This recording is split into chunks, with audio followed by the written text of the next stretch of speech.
අයිබෝන්. ඉතින් මං හිතුවා මගේ වීඩියෝස් වල ක්වොලිටි එක තව පොඩ්ඩක් වැඩි කරගන්න ඕනේ කියලා. ඉතින් ඒ නිසා මේ වෙනකොට එන්ට්‍රි ලෙවල් එකේ තියෙන ගොඩක් හොඳ කැමරා එකක් වෙන Canon 200D Mark II කියන කැමරා එක මම මිලදී ගත්තා. ඉතින් අද අපි මේ වීඩියෝ එකකින් බලමු මම මේ කැමරා එක මිලදී ගන්න ප්‍රධාන වශයෙන් හේතු උනේ මොනවද සහ මෙන්න මේ කැමරා එක මොන වගේද කියලා.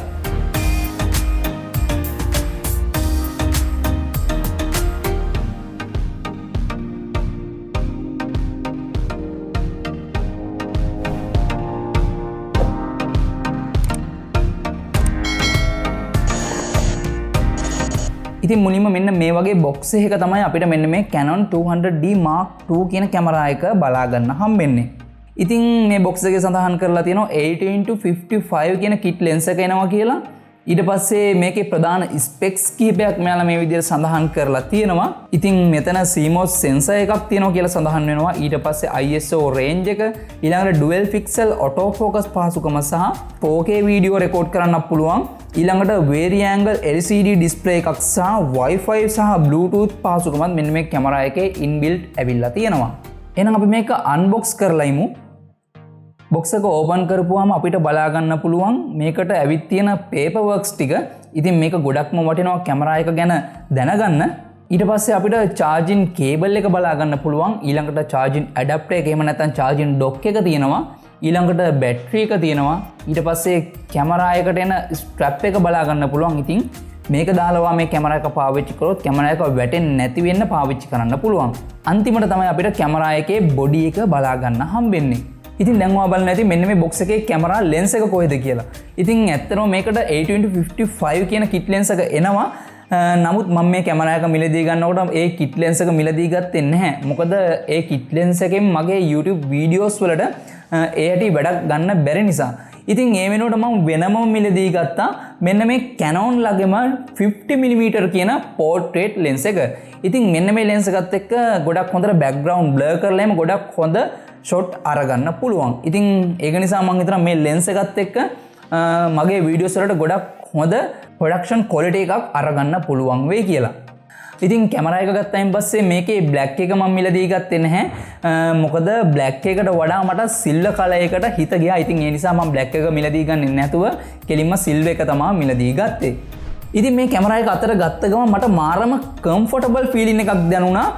මොකද සාමාන්‍ය DSLR කැමරා එකකට වඩා මෙන්න මේ කැමරා එක බරින් ගොඩක් අඩුයි. ඉතින් ඒ නිසා ගොඩක් හොඳට මේ විදිහට අල්ලගෙන මේක ඒ හැටි බරකුත් නැහැ. ඉතින් ඒ නිසා ගොඩක් හොඳට මේක පාවිච්චි කරන්න පුළුවන්. ඉතින් මේකේ බොඩි එක ගත්තයින් පස්සේ මේක ප්ලාස්ටික් බොඩි එකක් තියෙන්නේ. ඉතින් මේක entry level කැමරා එකක් නිසා ඒක ඒ හැටි ප්‍රශ්නයක් නැහැ.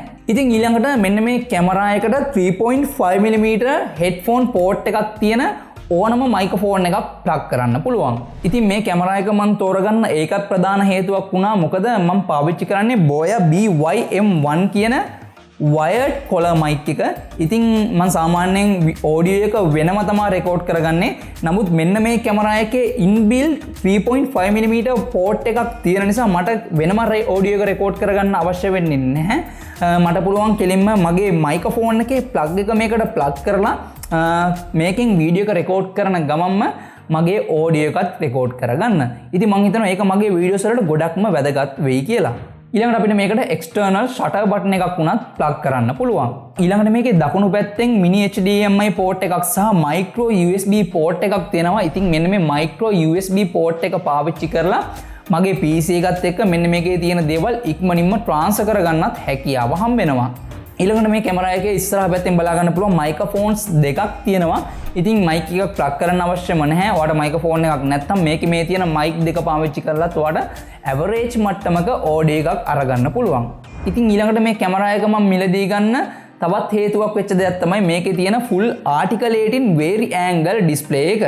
ඒ කියන්නේ අපිට මේ ඩිස්ප්ලේ එක ෆ්ලිප් කරන්න පුළුවන්. ඉතින් ඒ නිසා අපිට කැමරා එක ඉස්සරහාම ඉඳගෙන කැමරා එකට පේන දේවල් බලා ගන්න පුළුවන්. ඉතින් ඒක නිසා තනියෙන් වීඩියෝ රෙකෝඩ් කරන කෙනෙකුට මම හිතනවා මෙන්න මේ කැමරා එකෙන් ගොඩක් හොඳ වැදගත් වැඩක් ගන්න පුළුවන් වෙයි කියලා. ඒ වගේම තමයි මෙන්න මේ ඩිස්ප්ලේ එක ටච් ඩිස්ප්ලේ එකක්. ඊළඟට මේකේ බලා ගන්න හම්බෙන්නේ EFS කියන lens mount එක. ඉතින් මෙන්න මේ lens mount එක තියෙන ඕනම lens එකක් ඔයාලට මේ කැමරා එකත් එක්ක පහසුවෙන්ම කනෙක්ට් කරලා පාවිච්චි කරන්න පුළුවන්. ඊළඟට අපි බලමු මෙන්න මේ Canon 200D Mark II කියන කැමරා එකේ ස්පෙක්ස් මොන වගේද කියලා. ඉතින් මේකේ තියෙන්නේ 24.1 megapixel APS-C CMOS sensor එකක්. ඊළඟට මේකේ processor එක විදියට Canon ලගේ Digic 8 කියන image processor එක බලා ගන්න පුළුවන්. ඉතින් මෙන්න මේ processor එකත් එක්ක ගොඩක් හොඳ මට්ටමක photos videos අරගන්න හැකියාව හම්බ වෙනවා. ඉතින් ඊළඟට අපිට මෙන්න මේ කැමරා එකේදී ගොඩක් හොඳ ISO range එකක් බලා ගන්න හම්බ වෙනවා. ඉතින් ඒක 100ත් 25600ත් අතර ISO range එකක් විදියට තමයි අපිට බලා ගන්න හම්බ වෙන්නේ. ඉතින් අපි මේ ISO එක පාවිච්චි කරන විදිය අනුව අපිට ගොඩක් හොඳ ෆොටෝ එකක් අරගන්න පුළුවන්. විශේෂයෙන්ම ඔයා ISO range එක මේ කැමරා එකේ වැඩි කරනවා කියන්නේ මේ කැමරාවට එන ආලෝක ධාරාව වැඩි වෙනවා කියන එක. ඉතින් අපි ISO එක වැඩි කරලා ෆොටෝ එකක් අරගන්නවා කියන්නේ ගොඩක් වෙලාවට මේ ෆොටෝස් වල noise සිටින්න පුළුවන්. ඉතින් මේකට හොඳම දේ තමයි ඔයා මේකේ ISO range එක අඩු කරලා ඔයාට අවශ්‍ය කරන සබ්ජෙක්ට් එක ගොඩක් හොඳට ලයිටින් කරලා ෆොටෝ එකක් එහෙම නැත්නම් වීඩියෝ එකක් අරගත්තොත් noise අඩුවෙන් ගොඩක් හොඳ ෆොටෝ එකක් සහ වීඩියෝ එකක් උනත් අරගන්න පුළුවන්.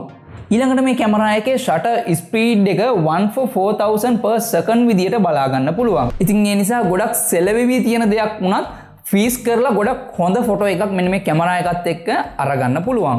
ඉතින් ඊළඟට මේකේ JPEG සහ RAW format එක යටතේ ෆොටෝස් අරගන්න පුළුවන්. ඉතින් මේ අරගන්න ෆොටෝස් වල resolution එක විදියට 6000 4000 කියන ගොඩක් ලොකු resolution එකක් තමයි බලා ගන්න හම්බෙන්නේ. ඉතින් ඒ නිසා මේකෙන් අරගන්න ෆොටෝස් ගොඩක්ම quality එකකින් ඔයාට බලා ගන්න පුළුවන්.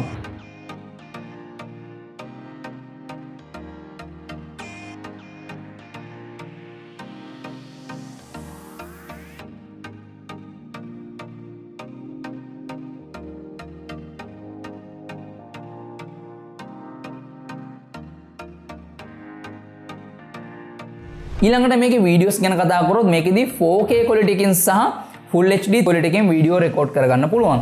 ඉතින් මෙන්න මේ තියෙන සෙන්සර් එකත් එක්ක මං හිතනවා මගේ වීඩියෝ වල quality එකත් මේ වීඩියෝ එකෙන් පස්සේ ගොඩක් හොඳ improve එකක් බලා ගන්න හම්බෙයි කියලා. ඉතින් ඊළඟට මම මේ කැමරා එක මිලදී ගන්න හේතු වෙච්ච තව දෙයක් තමයි මේකේ eye tracking auto focus පහසුකම තියෙනවා සහ අපේ ෆේස් එක ට්‍රැක් කරනවා. ඉතින් ඒක නිසා තනියෙන් වගේ වීඩියෝ කරන කෙනෙකුට ගොඩක්ම හොඳයි.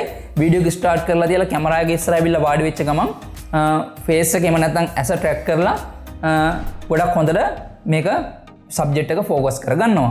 ඉතින් ඊළඟට අපිට මේකේ ફોකස් පොයින්ට් 9ක් බලා ගන්න හම්බ වෙනවා. හැබැයි මේකේ තියෙන ඔප්ටිකල් view finder කරා.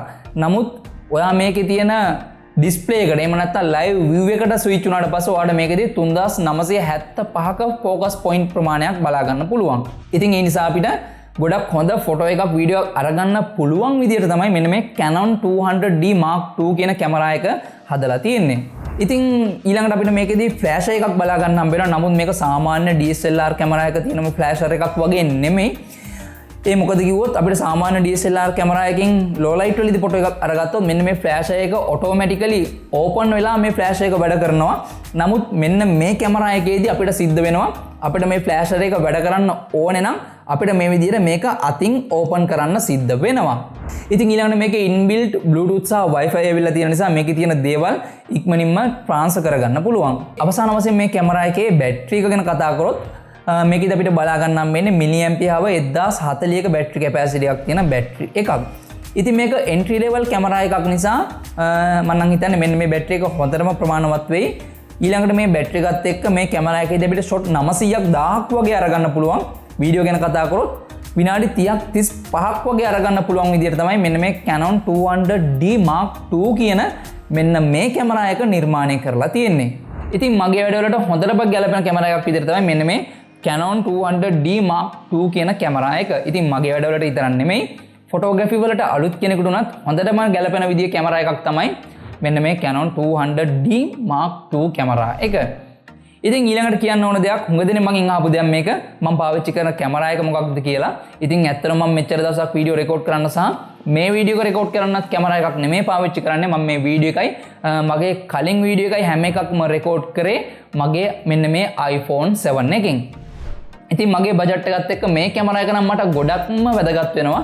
ඒ වගේම මම බලාපොරොත්තු වෙනවා මේ කැමරා එකත් එක්ක ඉදිරියේ වීඩියෝස් වල ඔයාලට මීට වඩා ගොඩක් හොඳ වීඩියෝ ක්වොලිටි එකක් අරගෙන එන්න. ඉතින් එහෙනම් අද වීඩියෝ එක මම මෙතනින් ඉවර කරනවා. වීඩියෝ එක කැමතිලා ලයික් කරන්න, යාළුවෙකුට බලන්න අනිවාර්යෙන් ෂෙයා කරන්න සහ ප්‍රශ්න තියෙනවා නම් පල්ලෙයක් කමෙන්ට් සෙක්ෂන් එකෙන් කමෙන්ට් එකක් දාන්න. ඒ වගේම තමයි මගේ වීඩියෝස් ඉදිරියේදී බලන්න කැමති නම් දැන් ඔය පල්ලෙහා තියෙන රතු පාට subscribe කියන බටන් එක ඔබලා ඒකේ හැපැත්තේ තියෙන bell icon එකට all කියලා දාලා තියාගන්න. ඉතින් එහෙනම් අද වීඩියෝ එකත් එක්ක එකතු වෙනවන් ගොඩක් ස්තුතියි. තවත් මේ වගේ වීඩියෝ එකකින් ඉක්මනින්ම හමු වෙමු.